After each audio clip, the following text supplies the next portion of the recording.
You're listening to Not So Live from Asteroid G. I am Mike Finkelstein. Joined with me as always is... Mike Finkelstein. Joined with me as always is... Josh Schaefer. So we were going to talk about Metroid, and then you suggested we talk about Mission Impossible instead. So all the people out there that wanted to hear us talk about Metroid, too bad. Mm-hmm. So Mission Impossible, you had suggested it, so where do you want to go with from there? Well, we'll start with number one. Okay. Oh, but are we talking like the original TV series? We should talk about the TV series. Because you've seen the TV series. I did. Right? I can't. It's dated. It's beyond dated. Yeah. I mean, it has promise. It's basically, let's get a bunch of really cool people together that can do really interesting things, and then put them on a mission to basically play Ocean's 11. Yeah. For, like, international spies. If I want to watch an international spy TV show, I'd watch The Avengers. Yeah, and the thing is that it's like, this is the concept of it, and then you watch the show and you go, so where's the Ocean's 11 in this? Because this is really boring. Where's Frankie Sinatra? Yeah. Oh no, it's like that kind of Ocean's 11 boring. It's not like the good Ocean's 11 with George Clooney. I like Ocean 11 with...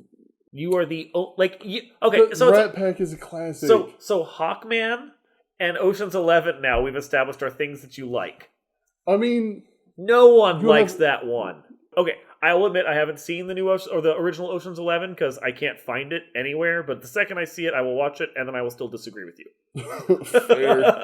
So, yeah, but no, I haven't seen the 1980s Mission Impossible, so I'm not going to be able to talk with you about that TV show. But I watched enough of the 1960s one to understand that it sucks. Yeah. I mean, probably when it was on, it was good, yeah, but you can't go back to it now. It is way dated. Yeah, and the 80s one is about the same. It's not like watching the A-Team or Knight Rider where, it's bad, but you love it, or Quantum Leap. I mean, the 80s one came about because of one of the writer strikes that was going on. They had leftover scripts from Mission Impossible and the 1960s one. And like, let's make another series about this. And then they did. And that was about all you could say about it. I didn't know that, so that might explain why it felt like the 60s show. Yeah, it was the same scripts that they had sitting in a vault that they made, and then when they ran out of those, they started remaking classic scripts. It's really bad. Makes sense now. Yep. Everything is connected. Yep. So then, of course, we get to the Tom Cruise movies, which is phenomenal. Well, the first one. I like the first one. Oh my god, no! I haven't admittedly seen it for a couple of years, but and I watched it recently. I love it. You have like the classic scene, like red light, green light. It's dumb. You're so dumb. No, I watched it, and I just couldn't get into it. It felt like a Euro trash thriller that somehow had the Mission Impossible name slapped on it. Oh, so you mean The Saint? Oh my god. Not to get down a narrative divergence, like total tangent there, but did you see the recent version of The Saint that was put on Netflix? No, I didn't know there was one. Yeah, you should go check it out because it's bad. Is it worse than the Val Kilmer Saint? I'd have to go back and watch the Val Kilmer Saint again, but I will say this, Mitch, it wasn't good. It was supposed to be a TV show, and then the TV show didn't get picked up, so they just took the 2-hour pilot and made a movie out of it. That's never a good idea. And it has Alicia Dushku in it as like his assistant, and she's the best part of it. Oh, she's really the only good part of it. I mean, to be expected. It's not. It's like, watch it once to say you watched it, and then move on with your life. All right. Kind of like how I feel about Mission Impossible 1, and let's be honest, Mission Impossible 2. Mission Impossible 2 is awful. Oh my god. It is the most John Wooist John Woo movie I think you could get made in America short of Face Off. I love Face Off, though. Yes, but Face Off benefits from the fact that you have two guys who want to chew as much scenery as possible and up the other one, because you have never seen more over-the-top performances from John Travolta and Nicolas Cage than you'll see in that movie. No. And that's what makes it so magical. Yeah. Yeah. Yeah.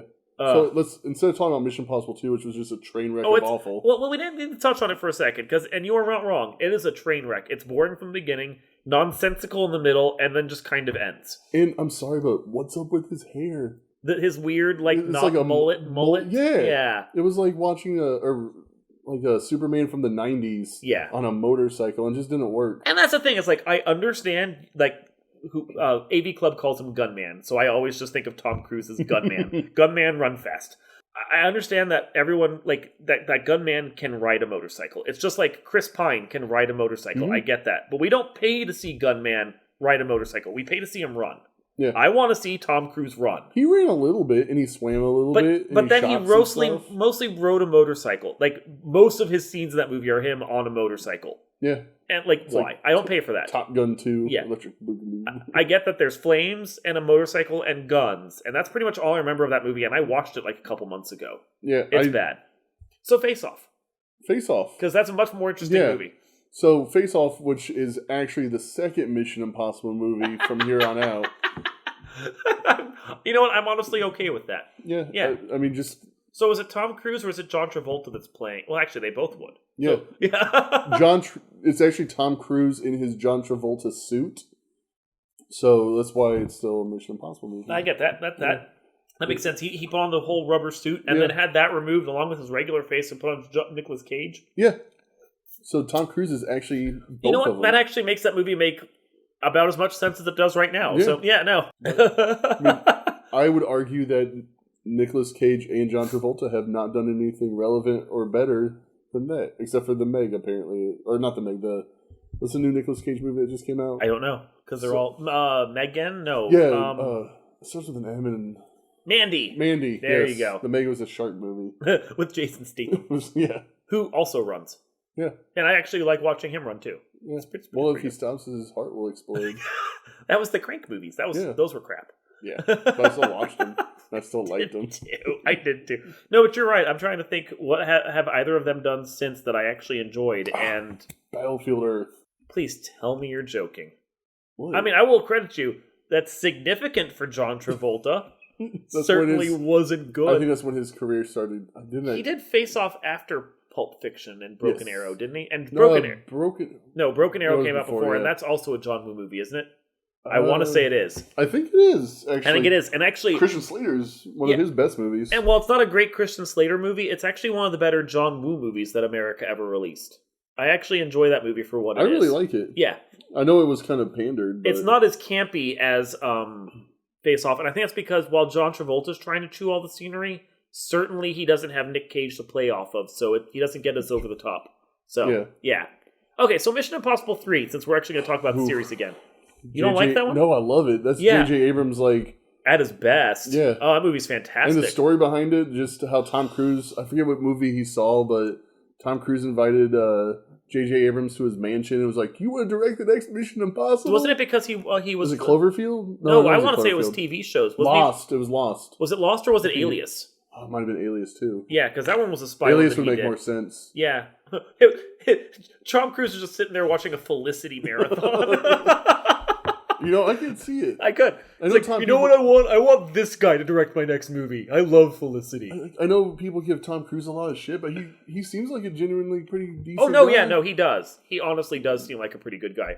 Yeah. For what it is. I mean, he's still a crazy Scientologist, and apparently I don't have to agree with his religious stance. And I think if you're a woman married to him, it's probably hell. I mean, I don't want to be married to him. No. But as far as what he does for charity and so forth, he sounds like he's a pretty decent guy in that regard. And that's as far as we'll say on that matter. Yeah. But no, Mission Impossible 3 is so good, it almost doesn't feel like it's connected to any of the movies that came before. No, I think that was when the series really hit its stride. Yeah. And I mean, they could have given that one a subtitle, not call it Mission Impossible 3, but call it Mission Impossible: The Next Generation. Some Transformers movie. And it would Mission Impossible: Mutanimals. I'd watch that. I would. Yeah, and no, it would have been so much it doesn't need the 3 behind it. No. Certainly not, because it feels like a separate continuity. You get Tom Cruise as Ethan Hunt and a couple of the other characters that somehow carry over, the Ving Rhames and playing Ving Rhames. And Simon Pegg's character is introduced in that one. Mm-hmm. And so basically it's that movie forward sets a different continuity almost. They just rebooted away the first 2 despite having a 3 at the end. Yeah. Yeah. We revisit stuff that happens in the first movie a couple times. Sort of? Really? They touch on it a little bit. They mention it. He can climb mountains. He climbs a mountain at the start of the second one, and then they have him climb stuff again later in the series, and that's about as much as I can remember from that. Nothing else that's mentioned again. Yeah. People remember he did this, right? I mean, he's crazy. He does all of his own stunts. Is crazy. And I'm 33 years old, almost 34, and I couldn't do an eighth of what he does. I'd win myself running down the street. I couldn't sprint the way he does. I'd have to hit my inhaler and just no, camera guys, you go on without me, you'll be fine. My bronchitis is acting up again. Just add me in post. So number 3 we agree is phenomenal. Mm-hmm. I didn't think 4 was as good. That's Yeah, I mean 4 had its issues, but I can't remember the subtitle on it. It was something. Which one? 4? 4. Phantom something. Ghost Protocol? Ghost Protocol. Ghost Protocol. Yeah. I wanted to say Phantom Menace. I was letting you struggle there. You just leave me hanging. That was the one with Liam Neeson, right? And then Darth Maul showed up and Tom Cruise killed him like a bitch. It was with Jeremy Renner. I think you're confused. Did Jeremy Renner get introduced in the 4th one? He did, didn't he? Because there was was it Dubai Tower that they scaled? And... Which was amazing. The stunts. Whole scene. The stunts in the movie are great. The story is crap. Oh, I mean, the story didn't make much sense, No. but I forgave it because it was still pretty to look at. It was interesting for what it was. There was really nothing to it. You remember the Dubai Tower, and then there was a sandstorm afterwards, which was awesome. And then there was that thing with the car vending machine. Oh, I forgot about that. Yes, that was that movie. Yeah, and then that's about it. And something about a nuclear missile. I mean, it's Mission Impossible. It's going to be nuclear missiles, I guess. But it also sets the trend from the 3rd movie and then the 4th movie, and really the first 2 movies pretty much as well. His character always getting disavowed. Well, I mean, I think in all but one of the movies he's been disavowed so far. There's 6 of them. You'd think it's certain. It's Jason Bourne. They even call it out in the 6th. Was he's been disavowed this many times. He's just gonna go bad on his own eventually. Right? Yeah. Yeah. Yeah. But I mean, 4 was okay. Yeah. And its moments. It was okay. 5th one was better, and I also that was which one was the 5th one? Rogue Nation. That's the one you haven't seen right? Yeah, I have it, and I swear I saw it, but after. And honestly, that's tragic because they introduced the female character whose name I can't remember. I couldn't tell you because. Well, no, but she's in the 6th one also that you have seen. Oh yeah. Yeah, whatever her name is, the female British spy. Yeah, what's her name? Steve. You can look it up. You have a phone. Well, I mean, most of the stuff I can just recall from the top of my head. I want to say she's Ilsa. Oh yeah, Ilsa Faust. But Ilsa was in that, and she's a great character. She's basically a female Ethan Hunt. Yeah, fantastic. I liked her in Fallout, but yeah, and I mean the stunts in that one are better, although you haven't seen them. Yeah, spoiler, so spoiler, good stunts. I would expect nothing less. I have no idea how I missed that. Yeah, but when my wife and I went to see Fallout, we were sitting there. I was like, "Oh shit, we didn't watch the last one," and she was like, "Don't we have it?" I was like, yeah, and you didn't watch it. We didn't watch it. Didn't watch it. And yes, we said this in the middle of the theater that was packed because we're those people. But it's interesting to me though, so the James Bond movies, since we're talking spies. So Jason Bourne came out, and then between Jason Bourne and, let's be honest, Austin Powers, the James Bond movies were pretty screwed. Yeah. Because they were cheesy and dumb, and then Austin Powers poked holes in everything that the James Bond movies did. Mm-hmm. And then Jason Bourne came along and was like, you know what? Here's awesome, solid action that James Bond isn't doing. So between the two of them, James Bond essentially had to reinvent itself. And so they did the Daniel Craig movies. Which have been phenomenal. I didn't like the last one. Spectre sucked. What? No. I don't like Spectre. No, Spectre was awful. I mean, the story was kind of mad, but the beginning scene and the... Well, I'll be honest with you, the one before that, with Javier Bardem, whatever that one was called. Spyfall? Thank you, Spyfall. That one didn't hook me either. Mostly because, I'd already seen, villain gets captured and put into prison, and it's all part of his plan, and it was done so much better in The Dark Knight. Yeah. Because you could actually believe that the Joker plotted 8 different versions of everything he did just because he had nothing to do except sit there, burn money, and be chaotic. Yeah, the villain didn't really make too much sense to me. The action was decent in it, but the story didn't work, and I thought Spectre was even worse in that regard. There was great action, but there wasn't a story to go with. And I think that's a problem I had with the James Bond movies, and it's a problem I had with the most recent Jason Bourne movie called, of all things, Jason Bourne.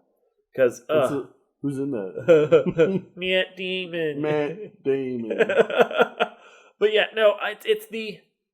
I liked the first 3 Jason Bournes, although I will admit I think the first and second were much better than the third. Yeah, more Julia Stiles. Yeah. But no, the fourth one was awful. And it's because anytime you have a series that runs for any length of time like that forces itself to keep having sequels, it falls apart. I mean, that's not even talking about the fact that technically the fourth one wasn't even Jason Bourne. Mm. It was the Bourne Legacy with Jeremy Renner, who apparently sadly shows up in every movie series just to get cut because poor Hawkman or Hawkeye. Yeah.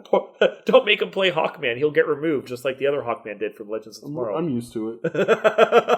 But poor Jeremy Renner gets put into everything and then they realize he's a dick and then they stop casting him and stuff. Yeah. Yeah.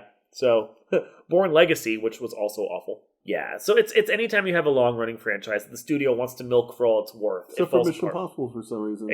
But because it's not the studio making those movies. It's true. They're Tom Cruise's pet projects. Tom Cruise and the director, Christopher something. Yes. No. No, I can't remember, but he hasn't only worked on that, but he's worked on a bunch of other stuff that's Tom Cruise related. Like I think he did Did he do Night and Day? He might have. He did script doctoring on Edge of Tomorrow. Oh, that was a movie too. And then he's getting like pitched other projects that are also Christopher McQuarrie. Christopher McQuarrie. Yeah. So I was right, Chris. Yeah. Lots of Chris. Christopher McQuarrie. It's between the two of them because Christopher McQuarrie apparently I think even did like on-set script doctoring for Mission Impossible like 4 or no, maybe it was 3, and then he did the script for 4, and then he was just brought on for both for 5 and 6. That man is basically the reason the Mission Impossible movies work. Between him and Tom Cruise, they're like each other's muses. And as long as you have the two of them together, they make magic. Yeah, Edge of Tomorrow, if it was... Oh my god, yeah. Edge of Tomorrow was fantastic, too. And it's like a Mission Impossible movie if you get to see like his character actually die over and over again. That movie is fantastic. Love that one so much. Mm-hmm. Me too. So yeah, but then of course, getting back to it, because it's now 6 movies in and somehow is still succeeding and still going strong with Fallout, which was phenomenal. And not only did Fallout kill MoviePass, it did. It so did. But it stole my heart. R.I.P. MoviePass, because it's basically not even what it was anymore. I have a friend, Raymond, who hopefully will be coming and doing at least one of these with us at some point, because he likes horror movies, so I know you don't like horror movies. Raymond. You just don't like horror movies. Not really, no. Yeah, so if we're going to talk horror movies at some point like I want to, I need someone else to do it with. And you'll just sit there and crack jokes. Yep. Yeah. So I'll do a lot of That's What She Said, I bet. But yeah, he had MoviePass. I did too. Yeah.